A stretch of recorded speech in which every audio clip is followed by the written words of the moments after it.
So, hello everyone. Agency Reporter, as you all know, has been hosting a special section called In Conversation.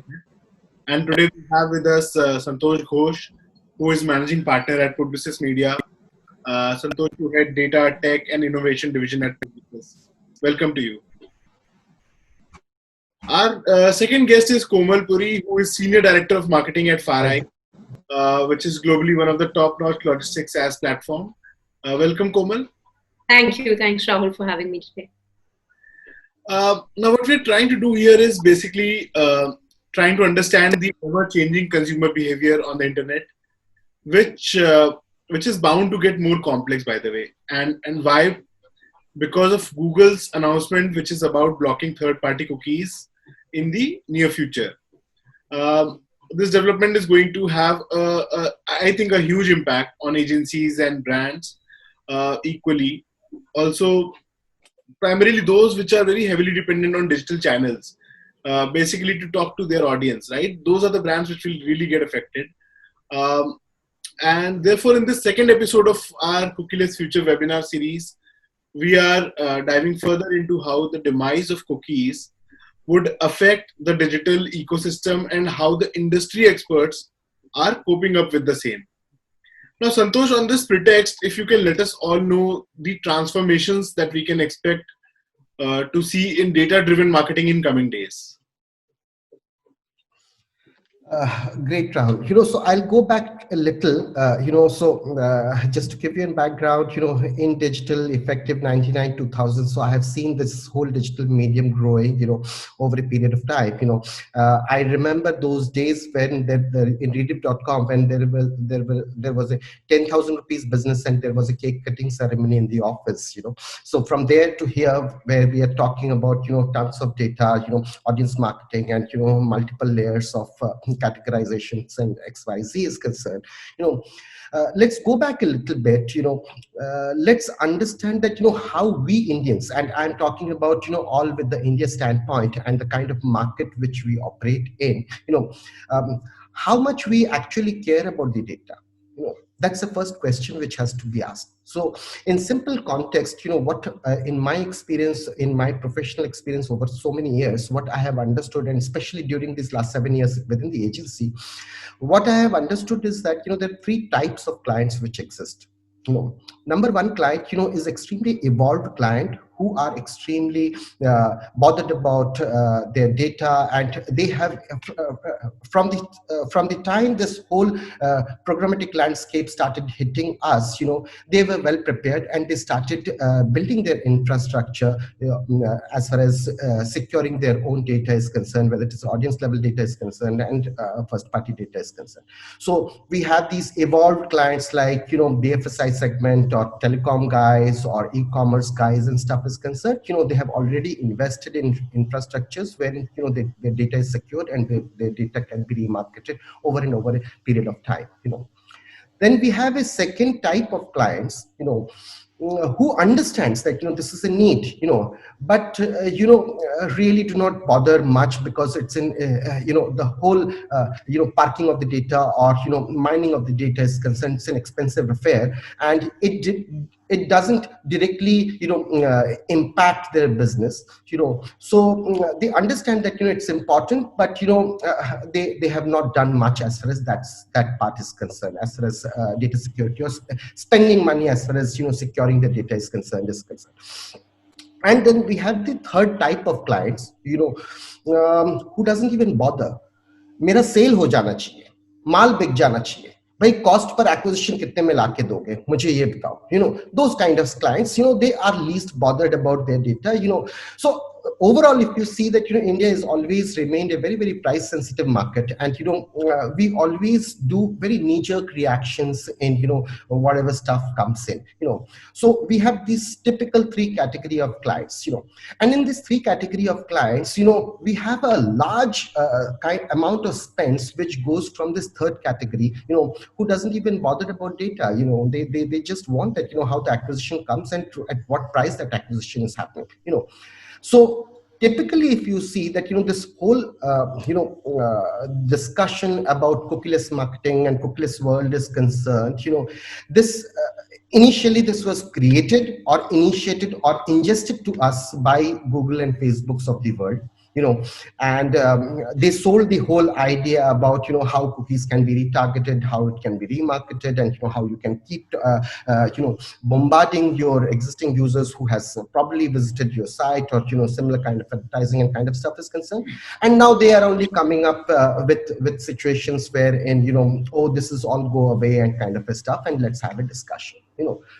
So in my view, yes, there will be this whole panic kind of a situation, or at least pre-panic kind of a situation, is more being ingested, or it's being created by these giants who created this whole aura around cookies and how cookies can help us. Personally, I feel that there are methods by which it can be addressed, and there is no immediate quick fix to it, but during the course of time I can tell you that what are the steps which are being taken by agents like us, or how what clients are talking, and what could be the probable answer to address this whole cookieless world. Rahul. That's an interesting view, Santosh, I was saying. And since we are on the topic of data, Komal, what do you think now the third-party cookies are finally on their way out and the dependence on own data will increase? Santosh just said that.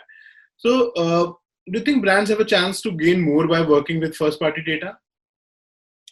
Sure. See, Rahul, what I believe is that brands have always benefited a lot more through their first party data than these third party cookies. I know a lot of brands at some point have utilized them, but at the consumer end, there was a lot of bombardment that was happening, right? If I'm Googling for a hotel in Shimla, all I'm seeing for the rest of my life is a nice fancy hotel in Shimla. Right. So at some point, the brands, like Santosh rightly said, there are three kinds of customers. So some customers are very, very customer centric.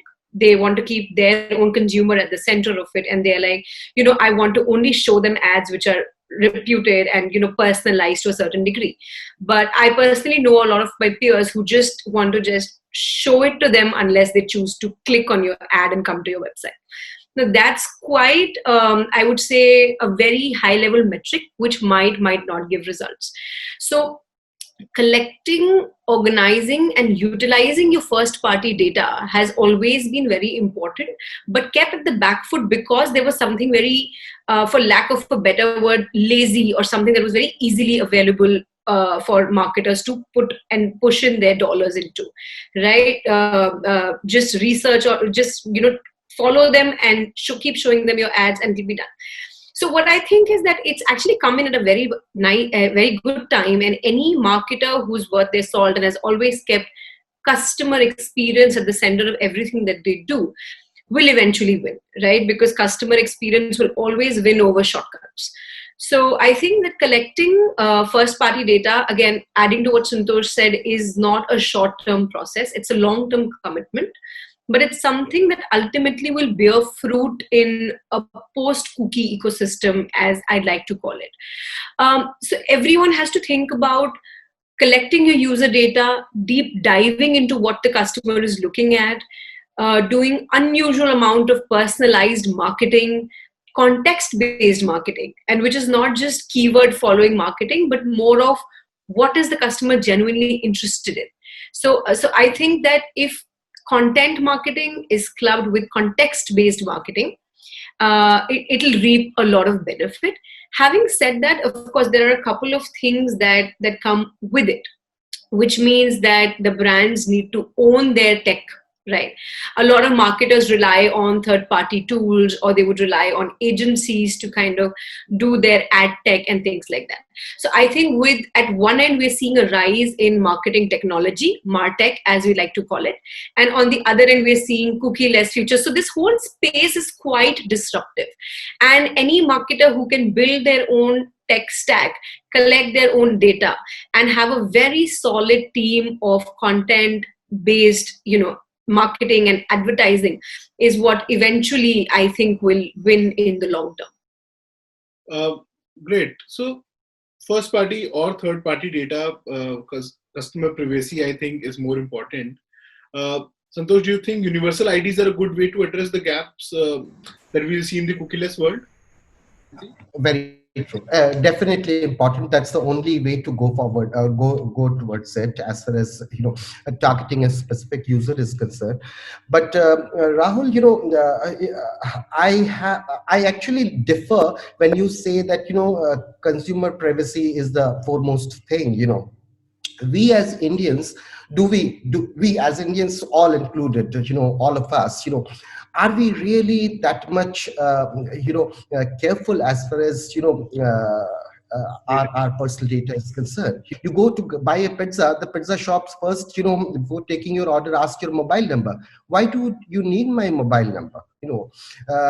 Sometimes they say, and sometimes they do not even say that, sir, we will give you better offers.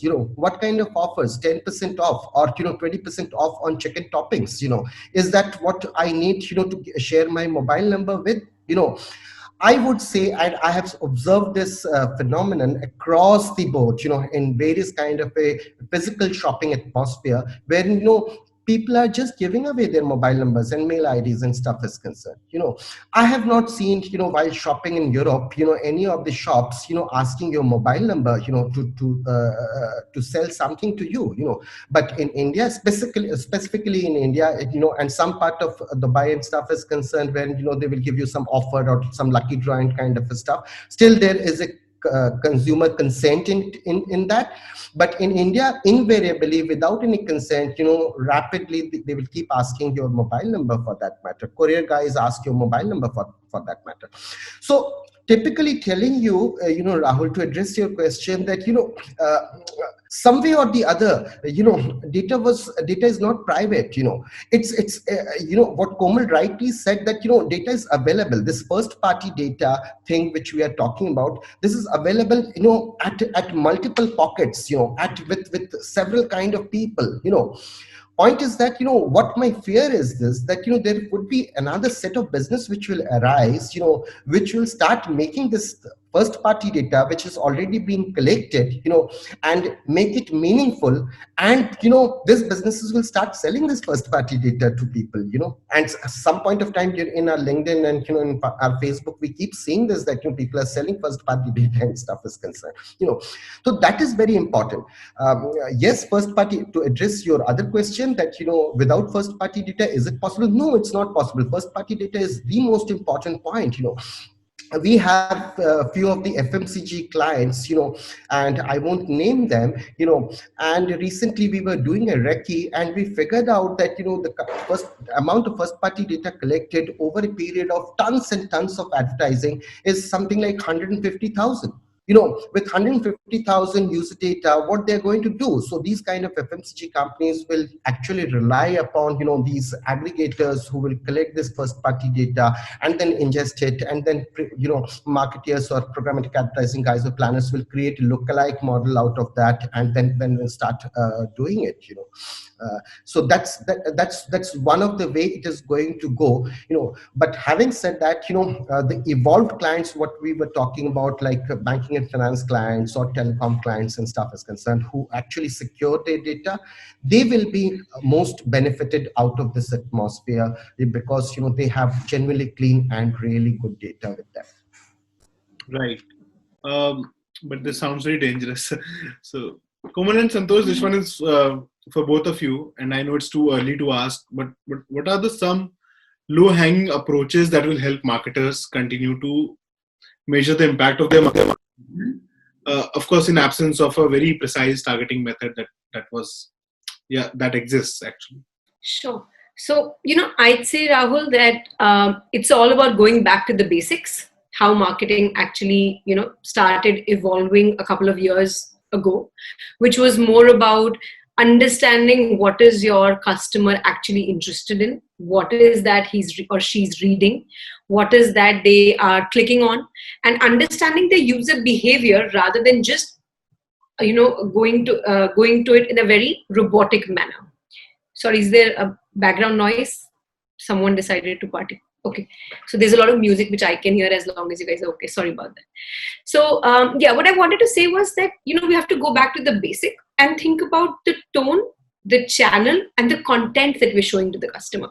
So as far as investment goes, of course, there's a certain investment that you will stop doing when it comes to your remarketing ads and things like that. But everything else, your ecosystem is still going to remain the same.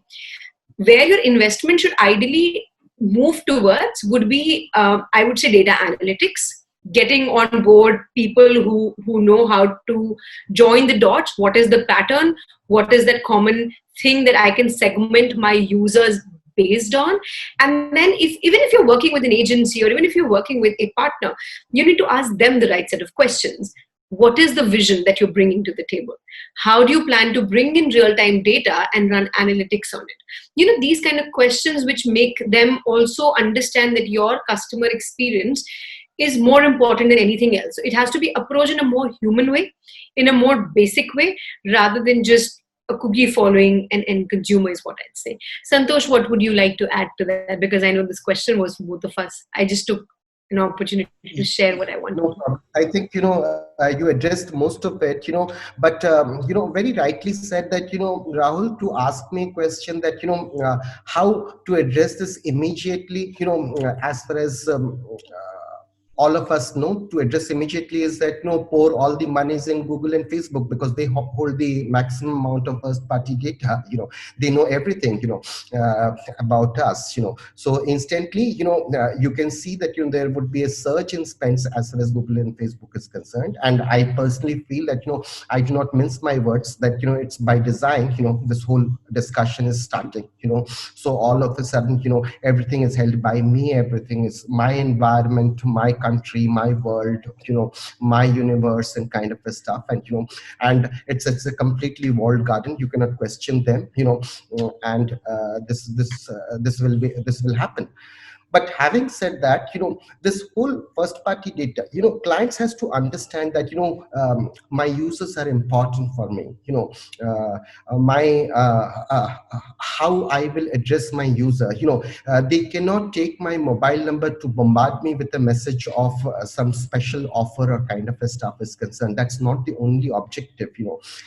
Most of them, through their shops or through their retail chains or through their stuff, they have collected tons and tons of data, from all we Indians is concerned. That has to be channelized, that has to be mined properly, and that has to be enhanced properly. And then you have to reach out to each individual user, or each individual customer of theirs, with more targeted messaging, which is meaningful, and by which a user or a customer gets value out of that. That is going to be more important. It's all about how we change, the marketers change their thinking, from a more long-term approach, from a more a caring approach than how I will sell my product. Mal becho aur aage niklo wala attitude will not no more work now. Fair enough, Santosh. And Komal, in your opinion, in what way the digital advertising budgets would be affected now?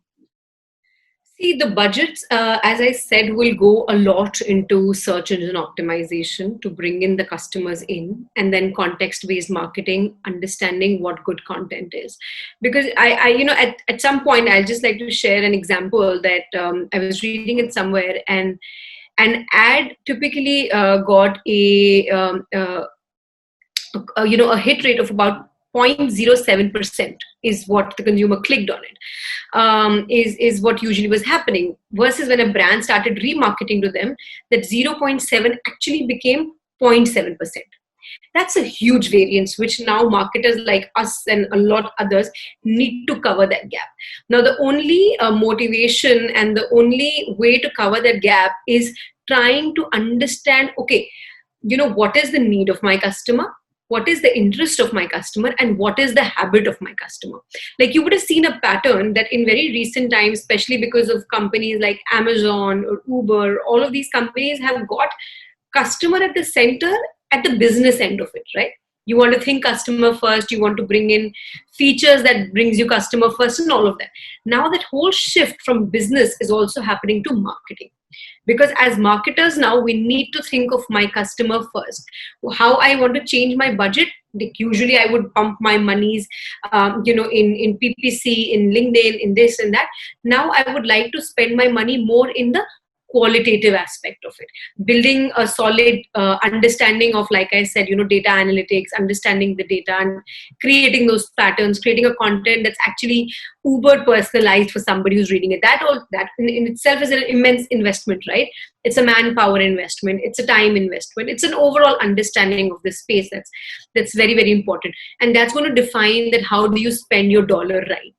So I think that's how the budgets will change. I don't think they will decrease in any way, but yeah, initially there'll be a lot of turbulence with people trying to see, okay, which channel is now working for me. Like Santosh rightly said, a lot of money will get into Facebooks of the world, LinkedIn and all of these platforms. Eventually that turbulence will go away and people will start understanding, okay, what content mix works for me, what channel mix works for me. So I would definitely see a lot of turbulence, but eventually marketers will find hacks. Eventually you will know which channels are working for you, so that eventually will get better. All right. So, Santosh, as an agency, what are your preparations and how are you helping your clients go through this transformation? A very good question, Rahul. A lot of discussion every other day. There is some of the other discussion regarding this whole cookieless environment and how it is going to look at. So we have already started working on, and it's been not really right now. When Apple decided to take it away from Safari, since then, we have started approaching and educating our set of clients, about the importance of first-party data and how they should park their first-party data. We have taken various initiatives to handhold them, and to educate them and to grow them as far as their first party data is concerned, because that's going to be the key metrics as far as, to solving this problem is concerned, or to get a better ROI is concerned, that we have already started doing it for quite some time. We have a lot of our in-house, not in-house, we have our group companies, which are helping me with us. Epsilon is a recent example. Epsilon has been proven in America and in other European markets as far as their supremacy with their first party data is concerned. They are already in India, and they have already started working on, developing the whole stack of first party data is concerned, and I think Epsilon will come in place over here, as far as helping our set of clients is concerned, So these are few steps we have already started doing and we are relying heavily on our, on our group companies, which are already expert and they have already been there, done that as far as, other markets in the world is concerned. They'll be helping us and, I think we should be able to address it, that way. Right. Thank you, Santosh. Komal, last question goes to you. And do you think that increased transparency in the cookieless world will kind of elevate the relationship between a brand and its consumer in the long run? The short answer to your question, Rahul, will be yes. Because, even you and I or anyone else as a consumer would agree to the fact that the lesser you bombard me, the better it would be. The more my language you talk is more what I'm interested in hearing. So any day, elevated customer experience will win above any kind of shortcut or any other method, right? Fundamentals of customer experience, as long as we can crack that code, I think 100% there will be a good amount of customer retention, customer loyalty, and acquiring new customer base as well, right? So we have to build our own data, our own messaging, and take control of our own customer and their behavior. So once you start taking a lot of control back in terms of what is being shown to the customer rather than a bot or a tech deciding it. Of course, you still need a tech stack to do that, but you have to put in a lot of human mind back to it. And there are very few areas right now where we are seeing more of human mind and less of automations. Eventually, I'm sure there will be a lot of ways through which we're going to automate this piece as well.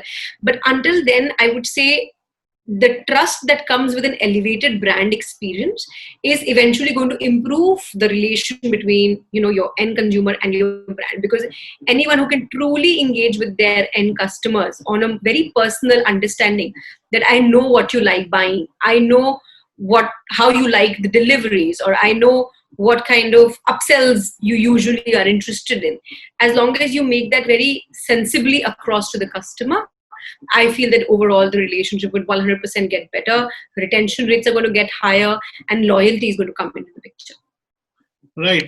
Thank you, I Komal. will Yeah, I yeah. will just add to it, Rahul, very rightly said. I completely agree with Komal, and very important. She used the word, Komal, you used the word sensibly, that is that is going to play a very, very important role in this whole stuff, Just to give you an example that, I have my, operators app on my phone, but my operator still sends me a message, SMS, saying that, download our app and, you will get, Netflix free, I wonder why their CRM is not talking to each other, Same goes with my credit card company. They are sending me, I hold that credit card, but still they're sending me a mail saying that, buy this credit card and stuff. That means their CRM systems are not talking to each other.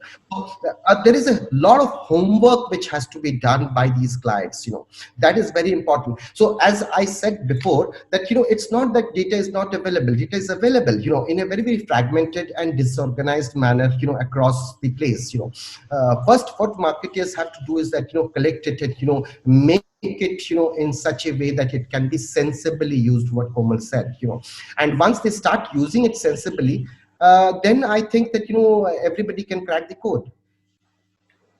Great. Thank you so much, Santosh and Komal, both of you, for sharing your views. Super discussion, I think. And I also think that the post-cookie digital ecosystem is quite far from being stable.